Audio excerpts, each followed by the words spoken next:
Bismillahirrahmanirrahim. Assalamualaikum warahmatullahi wabarakatuh. Alhamdulillahirabbil alamin wa bihi nasta'in 'alal umuri dunya waddin. Asyhadu an la ilaha illallah wa asyhadu anna Muhammadar Rasulullah.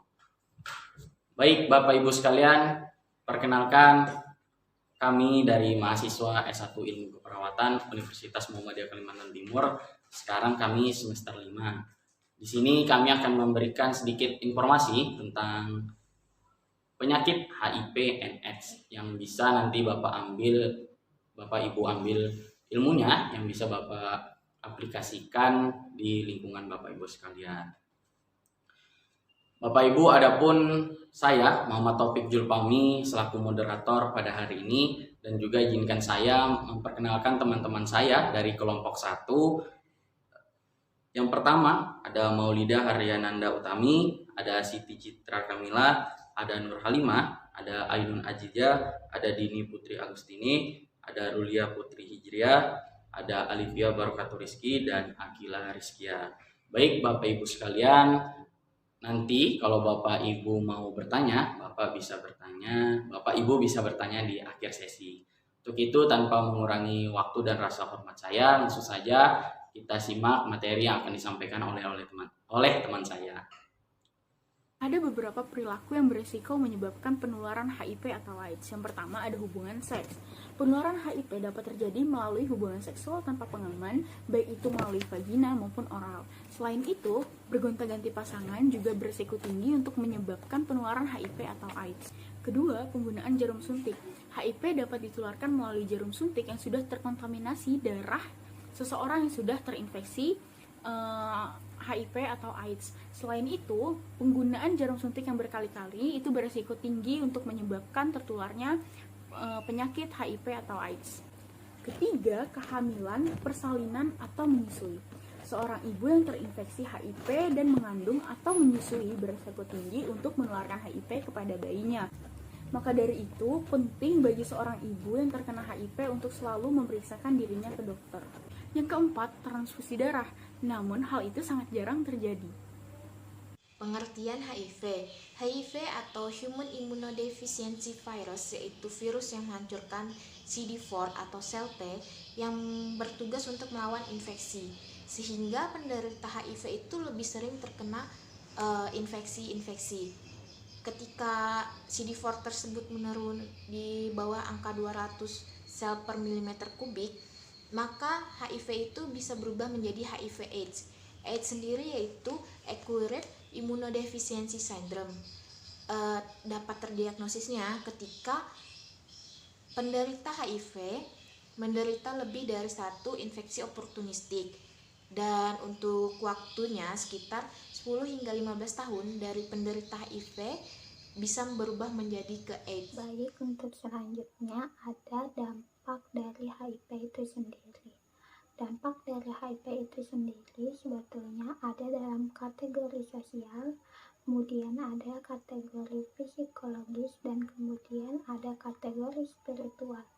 Yang pertama, untuk dampak dari kategori sosial adalah banyak sekali pengidap HIV atau ODHA yang mengalami stigma negatif dari masyarakat. Selain itu juga mengalami diskriminasi dari masyarakat lainnya. Yang kedua adalah dalam kategori psikologis. Banyak dari mereka yang mengalami depresi, kemudian mengalami rasa takut, cemas, ketidakberdayaan, dan lain sebagainya. Kemudian dalam kategori ketiga atau kategori spiritual, banyak dari mereka yang menjadi lebih dekat kepada Tuhan atau Allah Subhanahu wa Ta'ala dan mengambil hikmah dari apa yang sudah terjadi.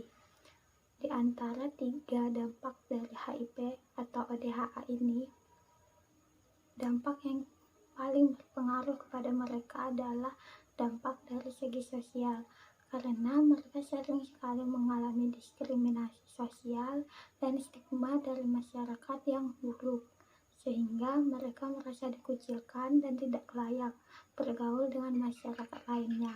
Padahal banyak dari mereka yang juga tidak menginginkan berada dalam posisi yang sekarang, sehingga salah satu poin dari fungsi kita adalah yaitu yang pertama, kita harus mengerti apa yang mereka rasakan. Kemudian yang kedua, kita bisa menjadi pendengar yang baik dengan mendengarkan keluh kesah mereka. Yang ketiga, kita bisa membantu mereka mendapatkan fasilitas kesehatan yang memadai. Dan yang terakhir, kita bisa menginformasikan mengenai dampak, perilaku, dan risiko apa saja yang dialami pasien-pasien ODHA atau HIV ini, sehingga tidak banyak kasus yang terjadi di negara kita. Saya akan menjelaskan cara penularan HIV. Perlu diketahui bahwa penularan HIV itu tidak semudah yang kita bayangkan. Masih banyak masyarakat yang menganggap bahwa penularan HIV itu melalui sentuhan, berpegangan tangan, lalu berpelukan, dan ciuman pipi. Padahal penularan HIV itu lebih ditekankan ke kontak cairan. Lalu ada air susu ibu, perilaku seks bebas, lalu transfusi darah, dan penggunaan alat jarum suntik. Penularan HIV juga tidak memandang usia dan jenis kelamin. Semua orang bisa mengalami HIV. Nah, termasuk juga anak bayi. Nah, di sini ada beberapa metode yang akan saya kasih tahu atau saya jelaskan cara penularan HIV. Nah, yang pertama itu melalui hubungan seksual dan yang suka berganti-ganti pasangan. Saat melakukan hubungan seksual, lebih baik menggunakan alat kontrasepsi seperti kondom untuk mencegah terjadinya HIV atau penyakit kelamin. Lalu jangan suka berganti-ganti pasangan, karena ketika kita berganti-ganti pasangan, kita tidak tahu penyakit pasangan apa yang diderita. Bisakah itu penyakit menular? Kan kita jadi tidak tahu. Lebih baik kita melakukannya dengan pasangan sendiri dan halal.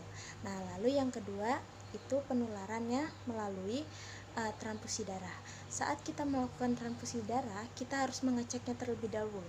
Apakah darahnya cocok untuk kita dan apakah pendonor ini tidak memiliki riwayat penyakit menular. Lalu yang ketiga, menggunakan alat jarum suntik. Ketika kita menggunakan alat jarum suntik, kita cukup menggunakannya satu kali saja. Tidak boleh melakukannya berulang-ulang kepada orang yang berbeda, karena itu bisa menyebabkan seseorang terinfeksi penyakit menular atau juga bisa terinfeksi HIV dengan menggunakan alat jarum suntik tersebut. Nah, lalu yang terakhir itu pas kehamilan, melahirkan, dan menyusui. Ketika ibu sedang memiliki gejala atau sedang terinfeksi HIV, lebih baik langsung segera periksa ke dokter untuk cepat mendapatkan pengobatan pertama agar bayinya sehat dan tidak terinfeksi HIV.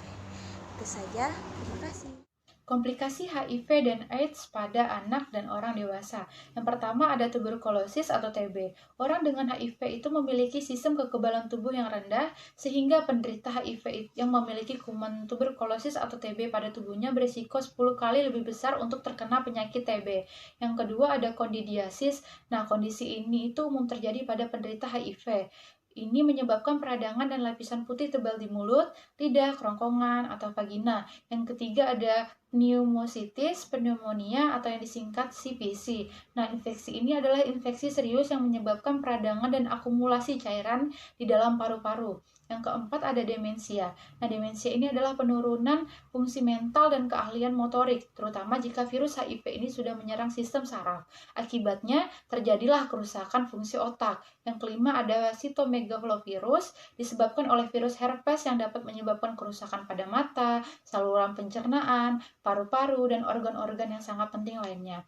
Kemudian komplikasi HIV ini juga berbahaya bagi ibu yang sedang hamil dan bayi yang dikandung, karena dapat menyebabkan ruptur saat persalinan, bayinya lahir cacat, kemudian berat bayi lahirnya rendah atau BBLR, dan bayinya lahir prematur. Ini saya akan menjelaskan bagaimana cara mencegah HIV atau AIDS. Yang pertama, hindari seks bebas. 2. Menggunakan kondom saat melakukan hubungan seksual. 3. Tidak menggunakan jarum suntik secara bergantian atau tidak steril. 4. Lakukan vaksin ODH. 5. Penularan pada bayi dan anak dapat terjadi pada ibu hamil, melahirkan, dan postpartum. Maka dari itu, wanita yang memiliki resiko tinggi AIDS dianjurkan untuk tidak hamil dan melahirkan. Terakhir, orang-orang dari kelompok resiko tinggi AIDS sebaiknya tidak melakukan donor darah. Meskipun sampai saat ini belum ada obat untuk menyembuhkan HIV, tetapi ada jenis obat yang dapat memperlambat perkembangan virus. Jenis obat ini disebut dengan antiretroviral atau ARV. ARV bekerja dengan menghilangkan unsur yang dibutuhkan virus HIV untuk menggandakan diri dan mencegah virus HIV menghancurkan sel CD4. Jenis obat ARV memiliki berbagai varian, antara lain seperti etravirin, efavirin, dan lain-lainnya. Selama mengonsumsi obat antiretroviral, dokter akan memonitor jumlah virus dan sel untuk menilai respon pengidap terhadap pengobatan.